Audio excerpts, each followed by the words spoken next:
Hello everybody, and thank you for joining me for my talk today. My name is Chris Woodard. I am a medical resident at SUNY Upstate Medical University in Syracuse, New York. I am completing my PGY 1 year in emergency medicine, and we're going to be discussing how ultrasound can be used in spaceflight and how it's my belief that it's a critical technology that all future missions should have available. Objectives for today: we don't have time to get into everything about ultrasound, but we'll cover some of the basics. And then we'll use a case-based learning format to kind of explore how some of the common uses terrestrially can be applied to spaceflight.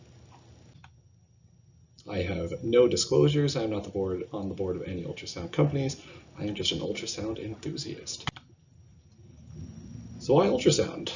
Well, what we're talking about today is having a diagnostic capability for spaceflight. Obviously, from a medical perspective, having some imaging technology available to help inform our clinical picture can be paramount to making quick and accurate clinical decisions.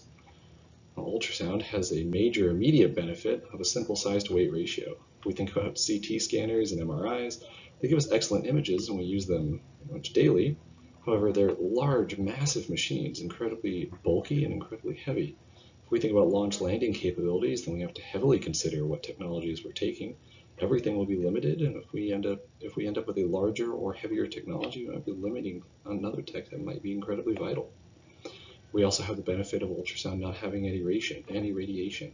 In an occupation that is already fraught with radiation risks, then limiting any excess exposures is obviously incredibly helpful. Ultrasound also has a benefit of having real-time imaging, so it can be used procedurally, not just diagnostically. And it's been proven and used terrestrially for decades now in the emergency medicine sphere. It's been integrated and is part of a vast majority of patient exams, and we're exploring more and more options through point-of-care ultrasound in the rest of the hospital, whether that's in the clinic or in the inpatient setting. More and more specialties are starting to use ultrasound on the daily. We also see that there have been rapid advancements in ultrasound, mostly in the miniaturization and increasing resolution of the actual images captured. The Butterfly IQ is probably one of the best examples of a computing technology that has a single probe that is about the size of a small water bottle or so, which can hook into something similar to an iPhone and provide live diagnostic imaging. So let's get into some cases, and we'll discuss ultrasound. So case 1, 4 weeks after launch, 36-year-old astronaut is complaining of constant headache and visual changes with decreased nearsighted vision. This has increased steadily in the last few days, and there are no other neurologic deficits noted. So what's our differential here?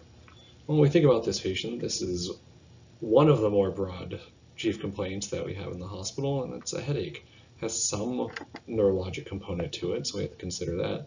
But the differential is sweeping. It could be something as basic as a tension headache.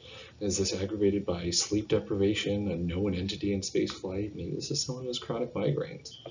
Maybe this has a visual component mostly. Is it a headache caused by some ocular disturbance? Is there a lens dislocation that's occurred, or is there something more sinister like a retina detachment or a vitreous hemorrhage? And then there's the much more serious differentials. Could this be caused by a subarachnoid hemorrhage or a dural venous sinus thrombosis, or even a stroke? We essentially have a headache with a focal neurologic deficit here. This could be something much worse. So how is ultrasound going to help us? How are we going to differentiate what's going on here? Well, in this case, one of the first things I would consider using is ocular ultrasound. So this is using ultrasound to view the structures of the eye.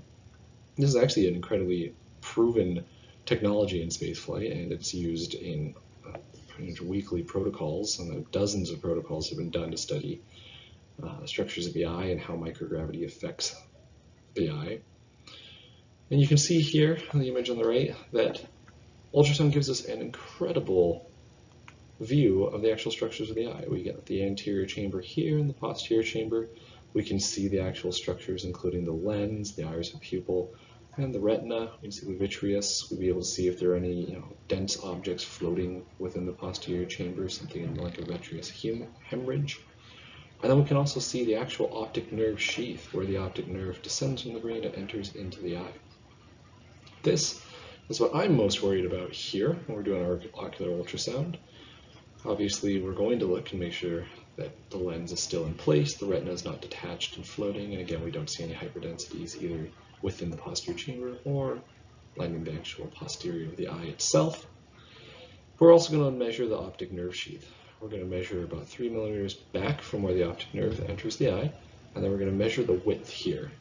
We're going to say anything under 6 millimeters is a normal optic nerve diameter, and if it's any larger, then we have some idea that there's an increased intracranial pressure, which is increasing the diameter of the optic nerve, and can likely be a cause of our symptoms. For someone like this, who's 3 to 4 weeks after entering into microgravity, that means that their cephalad shift is likely at full force now. Fluid has rushed from their legs into their torso, abdomen, and head. And what we're seeing here most likely is that this patient has space-associated neurocular syndrome, or SANS. This is a combination of actual physical ocular changes down to a level that we can't quite visualize with ultrasound, but also has a component of increased intracranial pressure. Given we've made this diagnosis, we've differentiated it, we can now treat them accordingly. We'll start them on a course of acetazolamide, a diuretic, which will help decrease the fluid burden and hopefully decrease the intracranial pressure. It should give some relief, and we can reevaluate their symptoms as we go. We'll also give them some handy-dandy eyeglasses, as we likely flew with several different pairs. SANS is a very known and quantified entity, and we know that visual changes will occur, so we can send them with multiple pairs of glasses so that they have optimal eyesight. Case 2. During a spacewalk, an astronaut is unfortunately struck by a large mechanical crane arm and complains of significant left-sided thoracic and abdominal pain. Upon re-entering the spacecraft, they are tachypnic and tachycardic. As you examine them, they lose consciousness and unit blood pressure of 84/40. What is our differential here? Again, our differential is fairly broad. We have someone who's sustained a traumatic injury. They likely are decompensating from either hemorrhagic or obstructive shock, but we have to be able to differentiate that because this is someone who needs critical and immediate interventions. We need to follow our advanced trauma life support algorithms as best as we can, but obviously tailor them to microgravity. So how are we going to use ultrasound to help differentiate this patient and decide what's actually going on and how we can intervene? So the protocol we're going to use here is the extended focused assessment using sonography and trauma, or the EFAST exam. This is a highly utilized imaging protocol in emergency departments around the world, anywhere that uses ultrasound. And their ED will likely use it to help differentiate their unstable traumatic injuries. And what we're going to do is we're going to look for multiple different areas. We're going to look for free fluid collections to indicate hemorrhage, and we're going to look for possible obstructive shock, be that cardiac tamponade or in the thorax. To do so, we'll look at a couple areas of the abdomen, the right and left upper quadrants. What we're going to be looking for there, as seen here in the right upper quadrant image, is we'll see a little bit of the diaphragm and the lung. We should see the liver in the right upper quadrant and the kidney. And we're looking for these dark black fluid collections here. Black because it's fluid, which will allow ultrasound waves to pass through, but will not reflect any back.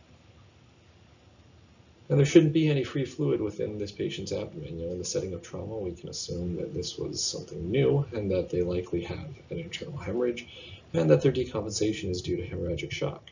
In the right upper quadrant, the most likely place we're going to find fluid is right here at the tip of the spleen. We'll also check this pouch, Morrison's pouch, between the liver and the kidney, and we'll check above the diaphragm, or above the liver here between the diaphragm as well. We'll then move on to left upper quadrant, sub the spleen for the liver, and the view is mostly the same. Again, we're looking for black hypoechoic fluid. The most likely spot is going to be just above the spleen, between the spleen and the diaphragm here, but we'll again check between the spleen and the kidney. We can then move on to cardiac ultrasound, where we're looking for one of our obstructive causes of shock, which would be cardiac tamponade. We'll place the probe just underneath the sternum, angle it towards the heart, and we'll look for the white line surrounding the heart, indicating the pericardium, as well as the chambers. And we'll see, is there any fluid collecting between the pericardium and the heart itself? Is the heart swinging back and forth, any pocket of fluid? If so, then we're accumulating fluid at a very rapid rate. And if we've acutely decompensated, we have to start thinking about an acute cause of shock. In this case, that fluid is accumulating so fast that the ventricles aren't able to open and fill themselves back up, meaning that blood can't actually enter the heart to be circulated back around, and that's what's causing their shock. This can then be intervened on using ultrasound. Ultrasound is going to be is going to allow us to perform pericardiocentesis with a lot higher accuracy than a blind approach. We can visualize the heart in the field as we approach, and we'll actually see our large needle as it approaches into the pericardium, pierces the pericardium, and then withdraws fluid. If our pericardium looks clear, we don't see any likely tamponade, we can move on to our pelvis. We're going to look for any free fluid extending around the outside of the bladder. And obviously the bladder should have some fluid in the form of urine, but anything not well circumscribed in that pocket may be indicative of fluid and could need surgical intervention. If that's all clear, then we'll move up to our lungs. We'll check our lung fields. This will be second, third intercostal space, midclavicular line, kind of apices, depending on if your patient's laying flat or at an angle. And we're going to view to see this line here. This is the pleura. So we've got a space between two ribs. Ribs are bones, so they'll reflect ultrasound back, so we have to find a nice middle zone there. And this bright line indicates the chest wall pleura and the lung pleura sliding across themselves. So we should see some movement here as the patient breathes, some twinkling or some ants on a log as it's normally described. And if we don't see that, and we only see one single white line, no movement associated, likely what's happened is that the lung has deflated, it is pulled away from the chest wall. Instead of seeing those two pleural lines moving across each other, we only see the chest wall pleura in a fixed area. We can then intervene on this, we can perform a needle decompression and then place a chest tube afterwards. So how, other than making the diagnosis, how does ultrasound benefit us here? We have to think that this is a limited resource, long duration mission potentially, that if we have a traumatic injury, we have a set amount of resources available. If we work along a standard protocol and we're in a methodical way without diagnostic imaging, we might miss something that needs to be intervened on more critically, and we might find it, or we might just find it later, meaning that we use other resources before we actually make the diagnosis and perform the correct intervention. This limits resources for further use down the line, and if we have another traumatic injury, we might not have the supplies necessary that we did for this injury. By having ultrasound, we quickly differentiated the patient, and we were able to perform the needle decompression that this patient needed for their pneumothorax.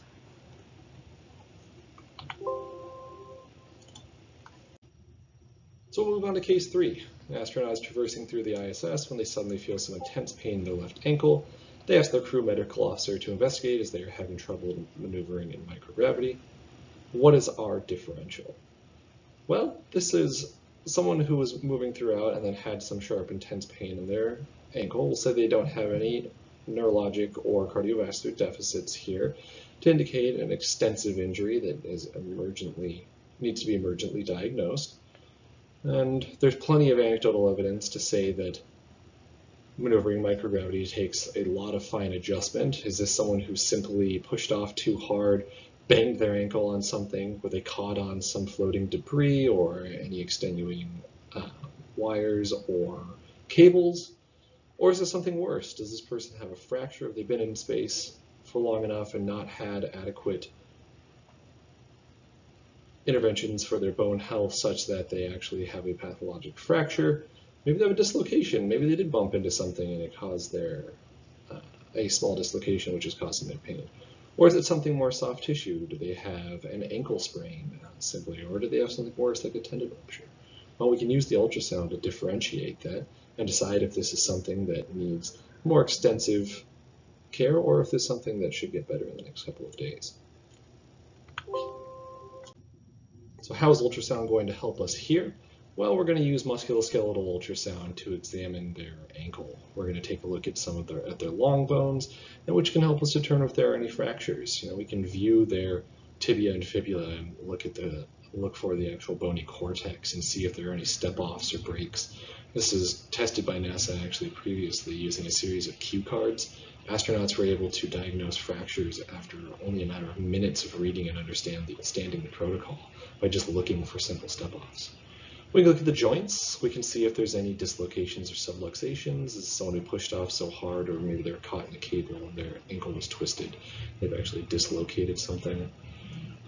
I'll further elaborate on that to say that if they had dislocated something, we can then use ultrasound in the treatment. If we're going to try and reduce that dislocation, we can use ultrasound as a live imaging technology, or at least multiple checks over the course of a few minutes to see if we have adequate rejoining of those bones. Next, we'll have to think about soft tissue injuries, ligamentous and tendinous injuries, which is what we're examining here. So this patient pushed off. They had a very sharp shooting pain. We'll say it was near the base of their posterior ankle, and now they're not able to lift their foot up. So, as good diagnosticians, we have a huge suspicion for the possibility of a ruptured Achilles tendon. So we see here, this is the Achilles tendon. It's a very large tendon. It connects our calf to our ankle, allows us to actually flex our foot. And what we're going to see is that as we're looking at the fibers here, they should extend down, and they should extend all the way down to the ankle. We should be able to see a nice continuous line of these fibers that shouldn't have any steps or breakoffs. What we're seeing here is exactly that. We have complete tear across the Achilles here. We have a rupture. We see this black area surrounding it. It's likely some local edema. There's some swelling that's occurring. And if we correlate this clinically, we can say and confirm that this is a ruptured Achilles and something that's going to need, that will either need a surgical intervention or it will just take a lot longer to heal than something as simple as a small ligamentous injury like an ankle sprain.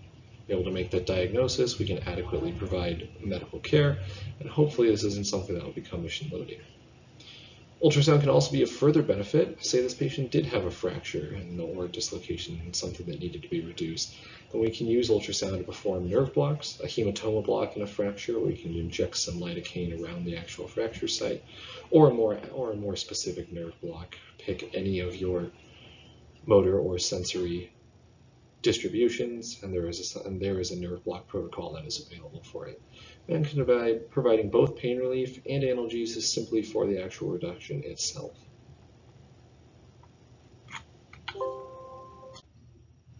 Moving on to case 4. 2 days after launch, an astronaut has exhibited intractable vomiting in adjusting to microgravity. They vomit multiple times an hour, and they cannot tolerate any food or water since launch. They didn't have any infectious symptoms, and we assume the diagnosis is space adaptation syndrome. Despite multiple anti-nausea medications, topical and sublingual, they continue vomiting and still cannot tolerate anything PO. What are our next steps? Well, fairly simple here. This is someone who needs fluid resuscitation. If they've vomited for 2 days, they haven't been able to get any food or water in, they can't exactly go multiple days without drinking anything, so they're going to need some fluids. They also might benefit from intravenous medications, something that might provide slightly better relief than topical medications. And we'll see if we can get their nausea under control. So how does ultrasound benefit us here? Well, I'm using this slide to focus on some of the interventional or procedural uses of ultrasound, but we'll talk a little bit about one diagnostic technique where we can actually view the patient's inferior vena cava, see if it is compressing or if it is completely collapsed, and see that in that case, that patient likely is extremely dehydrated and needs fluid resuscitation. If we're going to do so, we're going to need to place an intravenous line, whether that's peripheral or central. This person probably is fine with peripheral. But we're going to need to actually find a vein, which many of us know is if you're trying to find venous access in incredibly dehydrated patients, it can be very hard. Thankfully, the benefit of most of our astronauts are extremely fit and would have excellent vasculature, but that might not be the case. If we're finding it difficult to find an IV line, this is someone who might end up needing an intraosseous line or something more invasive as a central line, but we can use our ultrasound to actually find a better access site. We'll start with peripheral. We can look for some of the veins in the upper arm, brachial, basilic veins. And if we're able to find those, we can site them, we can place on an ultrasound-guided IV, and we can get our line and our access so they can start getting their fluids and their anti-nausea medications. One of the biggest benefits of ultrasound here is that by actually visualizing the structures that we're trying to cannulate, we can hopefully increase our percent chance of accuracy. And again, we can limit resource utilization by trying to stick this person 3, 4, 5 times in their decreased vasculature peripherally. We might waste 3, 4, 5 cannulas that might be necessary at another point. But if we can site up a single vessel, we can have a standardized procedural technique to actually advance our needle down, enter the vessel, and visualize it moving into the vein. Then we might have one stick, use a single needle, and be able to rehydrate this patient slowly over time. As you can see here, this was one simple procedural use. There is a vast multitude of procedural uses. More and more, ultrasound is standard of care for central access, joint aspiration, nerve blocks, pericardiocentesis. It's used in almost all paracentesis now, and we're expanding the list each and every day. Protocols are being developed rapidly, and we're going to see more and more procedural uses as we move on. That wraps up our cases for today. I hope everybody got a good idea of how some basic uses of ultrasound are applicable in spaceflight and how they might be of benefit. So let's get on to where ultrasound is going and some of the emerging technologies out there. One of the main areas we're going to focus on is remote guidance, and that is with one specific technology called Echo Finder. This specific program aims to limit the necessary training beforehand to actually utilize ultrasound. It's going to use an augmented reality technology, which you can see here, to set a protocol into the software and then place these yellow boxes on the patient anatomically. When your probe is then oriented in the correct position, those boxes will light up and should allow you to find some decent diagnostic images.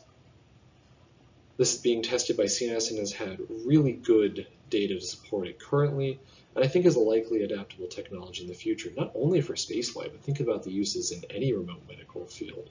You can simply send this probe out to someone in a limited resource environment, and they can start acquiring images, which can then be combined with telecommunication.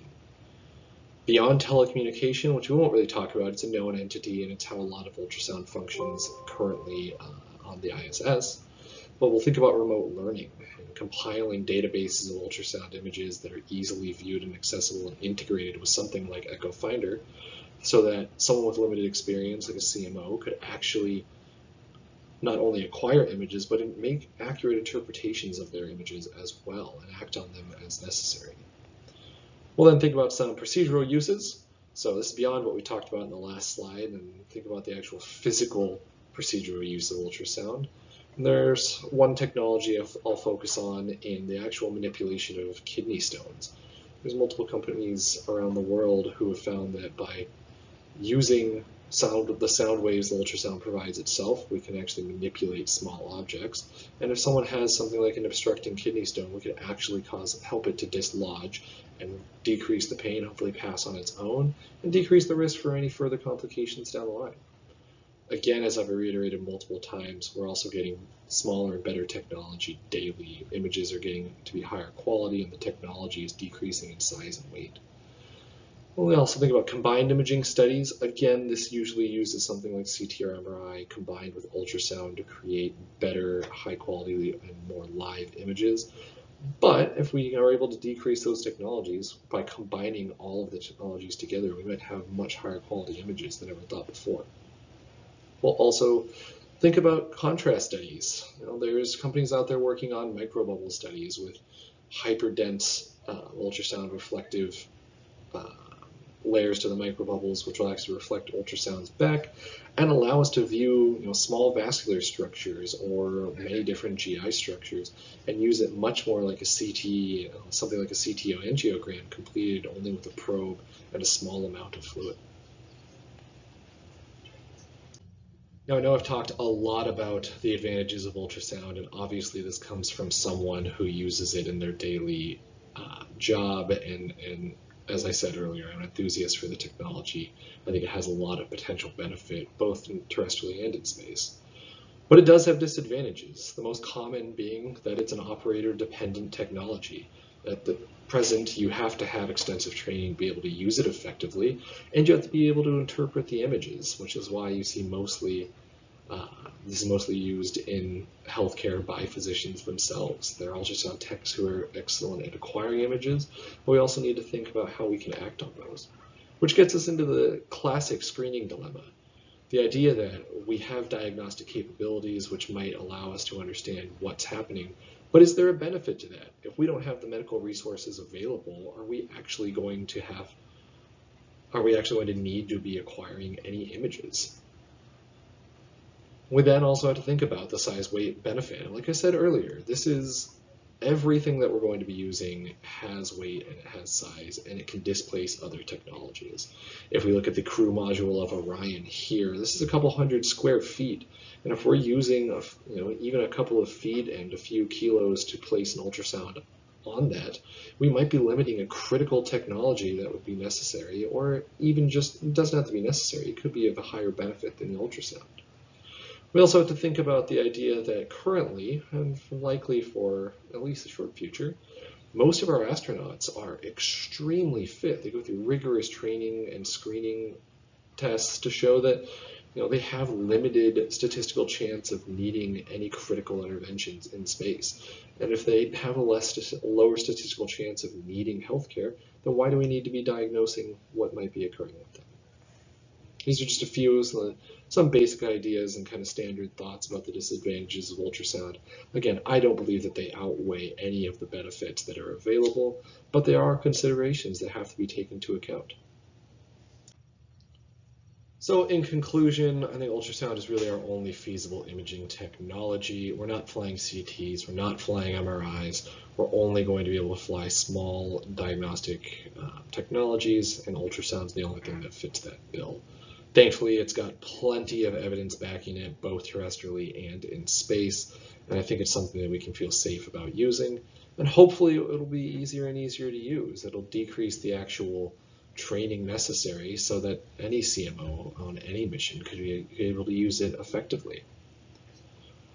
And like I've said and I've reiterated, it's becoming standard of care for several different procedures and techniques, and something that is going beyond kind of the basics of this is a nice technology to have, and something that this is mandated that everyone should have access to where possible, which ultimately makes it critical. It's something that if I was going to fly tomorrow, I would absolutely want to have available. If I was a medical officer for my crew, I think it would offer me the capability of having more confidence in my clinical skills, my clinical judgment, and especially if I needed any ultrasound guided procedures, I would feel much better having some real-time imaging to actually be able to back up what I'm doing and what I'm seeing at that time.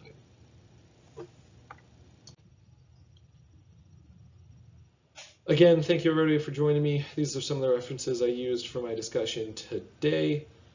I hope I haven't been exhaustive, and I hope it didn't come off as a zealot, but I really do think this is a technology that we should be harnessing for all future spaceflight missions.